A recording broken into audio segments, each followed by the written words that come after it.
जय श्री कृष्ण। कैसे हैं आप लोग फ्रेंड्स? आज जो हम चर्चा करने वाले हैं वो बहुत महत्वपूर्ण होने वाली है। देखिए, हमारे जीवन के बारे में, जीवन हमारा है, इसके बारे में अच्छे पहलू और निगेटिव पहलू दोनों ही हमें जानने बहुत जरूरी होते हैं, क्योंकि जब हमें आगे आने वाली चीजों का पता होगा उसी के अनुसार अपने प्रयासों को हम परिवर्तित कर सकते हैं कि मतलब इस समय पर हमारा समय अच्छा चल रहा है, इस दिशा में कार्य करने से हमें लाभ होगा, उस दिशा में हमें कार्य करना चाहिए। जिस दिशा में पता है हमारा जाने से अहित हो सकता है, उस दिशा में जाना हमारे लिए अरिष्ट कारक हो सकता है, तो उस दिशा में आपको प्रयास रोक देना चाहिए, विराम दे देना चाहिए। तो इन्हीं कुछ स्थितियों की चर्चा इस वीडियो में करने वाले हैं कि इस समय पर कुछ ऐसे परिवर्तन होने वाले हैं जो आपके लिए बेहद महत्वपूर्ण है जानना। पहला परिवर्तन जो हो रहा है वो मंगल और गुरु का, दोनों ही ग्रह, देखिए ये दो परिवर्तन हो रहे हैं, दोनों ही ग्रह इस समय पर रोहिणी नक्षत्र में गोचर करने जा रहे हैं। तो ये रोहिणी नक्षत्र में 9 दिन रहेंगे। आपका 31 तारीख को शुक्र का शाम 5:45 पर शुक्र का राशि परिवर्तन होगा। शुक्र देव जो है आपके इस समय पर सिंह राशि में गोचर करेंगे। यहाँ पर आपके अकेले सूर्य देव रह जाएंगे। तो यहाँ पर अकेले सूर्य देव के रहने से भी एक नए योग का निर्माण हो रहा है। तो इन सभी विषयों पर पूर्णतया चर्चा करेंगे इस वीडियो में। देखिए, मैंने आपको बताया ये समय जो होगा आपका चलने का नहीं, दौड़ने का समय होगा। आपके जीवन को एक नई प्रगति की ओर ले जाने के लिए यह समय बना हुआ है। सबसे पहले तो मंगल देव किस चीज के कारक होते हैं? मंगल देव आपके बल के, पौरुष के, पराक्रम के, उत्साह, कार्य को करने में लगने वाली ऊर्जा, मानव शरीर में बहता हुआ रक्त, आत्मविश्वास, इन सभी चीजों के कारक मंगल देव होते हैं। गुरु कारक होते हैं वृद्धि के, ज्ञान के, वैराग्य के, आध्यात्म के। आपके जीवन में जितनी भी, देखिए गुरु को धन का भी कारक कहा जाता है। गुरु को धन आगमन के लिए, धन संचयन के लिए, विवाह के लिए, विवाह संबंधों के लिए, संतान के लिए, संतानोत्पत्ति के लिए, कैरियर में स्टेबिलिटी के लिए, इनमें गुरु का कारकत्व देखा जाता है। शुक्र आपके लग्जरी के कारक होते हैं। रोहिणी नक्षत्र जो है वह चंद्र और शुक्र के, इस पर दोनों ही ग्रहों का प्रभाव देखा जाता है। दोनों ही ग्रह जो हैं लग्जरी के, धन की निरंतरता के लिए। चंद्रमा क्या है? चंद्रमा आपके जीवन की, आपकी जो डेली इनकम होती है उसके कारक होते हैं। आपके पास कितनी डेली इनकम आएगी, आपके जीवन में धन की निरंतरता कैसी रहेगी। देखिए, जब चंद्रमा आपके वीक होते हैं तो क्या होता है, कभी घी गना, कभी मुट्ठी भर चना, कभी वो भी मना। किंतु जब वही चंद्रमा स्ट्रांग होते हैं तो आपके पास जो घी की मात्रा होती है ना, डेली बराबर ही रहती है।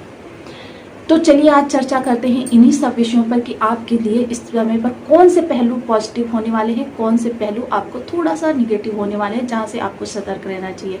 इन सभी विषयों पर पूर्णतया विश्लेषण करेंगे इस वीडियो में। तो बने रहिए हमारे साथ इस वीडियो में एंड तक, आपको बहुत कुछ जानने के लिए। यदि आपके लग्न में 10 नंबर बना हुआ है तो ये राशिफल आपके लिए। यदि कुंडली में कहीं भी चंद्रमा के साथ 10 नंबर बना हुआ है तो भी ये राशिफल आपके लिए। कुंडली ना होने की स्थिति में आपसे नाम राशि से भी देख सकते हैं। यदि अभी तक आपने अपने इस चैनल को सब्सक्राइब नहीं किया है तो सब्सक्राइब कर लीजिए, वीडियो को लाइक और शेयर कर दीजिए। एक प्यारा सा कमेंट करना बिल्कुल ना भूलें, क्योंकि कमेंट से ही हमें पता चलता है कि आप और क्या जानना चाहते हैं, हमें मोटिवेशन भी मिलता है। जो लोग भी अपना कुंडली का एनालिसिस करवाना चाहते हैं तो नंबर जो है वीडियो के डिस्क्रिप्शन में मौजूद है, उस पर आप मैसेज करके वहां से टाइम ले सकते हैं।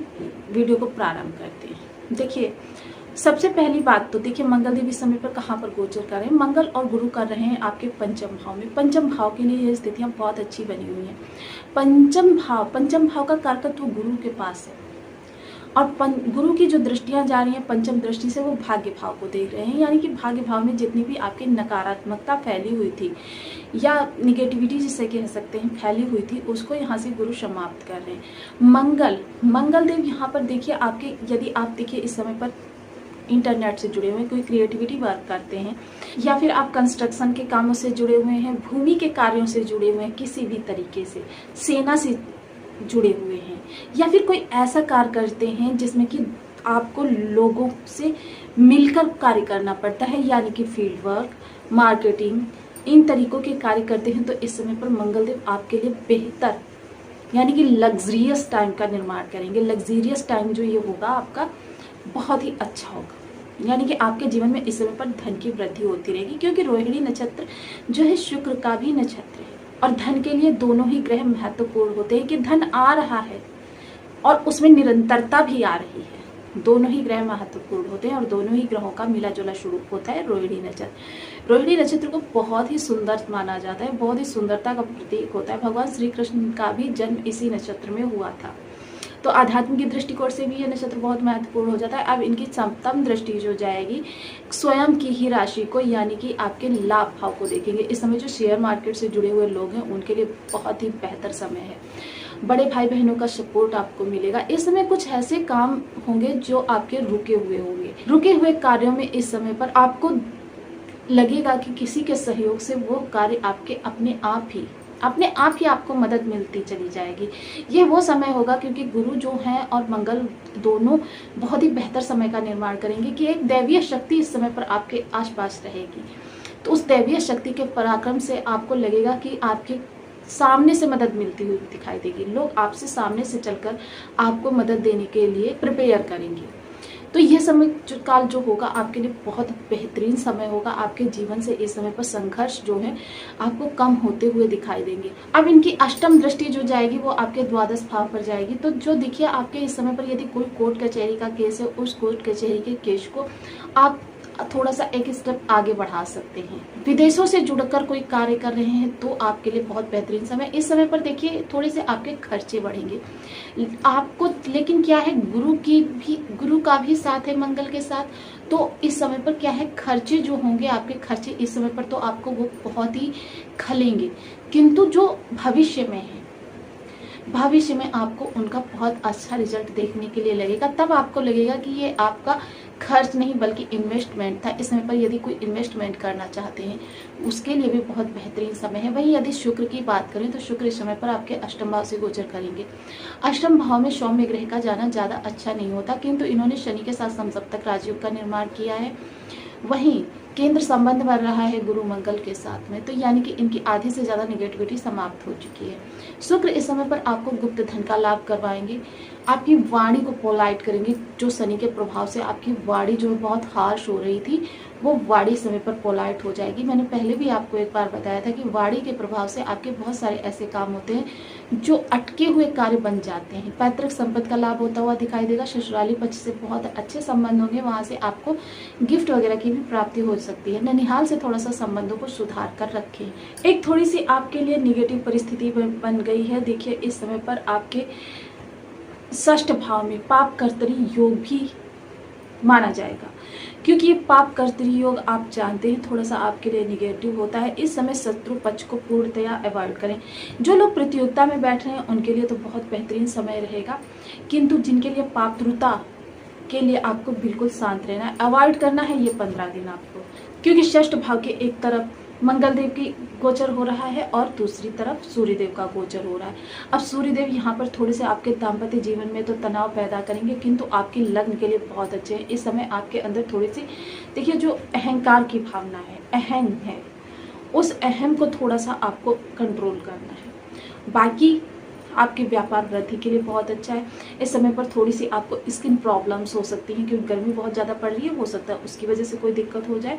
तो बाकी कुल आपके लिए बहुत अच्छा समय। ज्योतिषकारों ने ग्रहों के शुभ प्रभावों में वृद्धि हो और अशुभ प्रभावों में कमी है तो हमें कुछ उपाय भी बताए हैं। तो उन उपायों को करने से हमारे जीवन में क्या है, ग्रह की सकारात्मकता बहुत ज़्यादा बढ़ जाती है, नकारात्मक प्रभाव 0 पर पहुंच जाते हैं। तो आज हम जो चर्चा कर रहे हैं उसमें हमने मंगल देव की विशेष चर्चा की है, क्योंकि मंगल देव इस दौरान युवावस्था में भी रहेंगे और रोहिणी नक्षत्र में भी रहेंगे। तो मंगल के तो प्रभावों पे वृद्धि हेतु ओम अंगारकाय नमः इस बीज मंत्र का आप 1 माला, 2 माला, 5 माला, 7 माला, 11 माला का जाप अपनी सुविधा अनुसार करना प्रारंभ करें। हनुमान जी की पूजा कर सकते हैं, सुंदरकांड का पाठ कर सकते हैं, बजरंग बाण का पाठ कर सकते हैं, हनुमानाष्टक का पाठ कर सकते हैं, हनुमान जी को चोला चढ़ा सकते हैं, बंदरों को गुड़ चना खिला सकते हैं। मंगलवार को कोई भी रसदार मिठाई, इमरती हो सकता है, बूंदी हो सकता है, जलेबी हो सकता है, मंदिर में जाएं, हनुमान जी का भोग लगाएं और लाकर उसे बची हुई मिठाई को अपने बंधु बांधवों के साथ खाएं। यदि ऐसा पॉसिबल ना हो तो वहां पर वितरण कर दें और थोड़ा प्रसाद स्वयं भी ग्रहण करें। ऐसा करने से भी मंगलदेव आपको शुभ फल देने प्रारंभ कर देते हैं। इसके अलावा आप देखिए लाल मसूर की दाल का दान कर सकते हैं। लाल रुमाल हमेशा अपने पास रखें। ऐसा करने से भी मंगल के आपको शुभ प्रभाव मिलते हैं। अब वाहन के लिए जैसा मैंने बताया, तो लाल रुमाल में देखिए, लाल रुमाल जो रक्त वर्ण का होना चाहिए, उसमें 7 छुहारे और 5 बादाम रखकर अपने वाहन में रखें। ऐसा करने से वाहन के एक्सीडेंटल योग को समाप्त होता है। तो आपको वीडियो कैसी लगी मुझे कमेंट बॉक्स में जरूर बताएं। चैनल पर न्यू है तो प्लीज़ वीडियो को लाइक शेयर, चैनल को सब्सक्राइब करना बिल्कुल ना भूलें। मिलते हैं नेक्स्ट वीडियो में, तब तक के लिए नमस्कार। अपना ध्यान रखें, स्वस्थ रहें, मस्त रहें।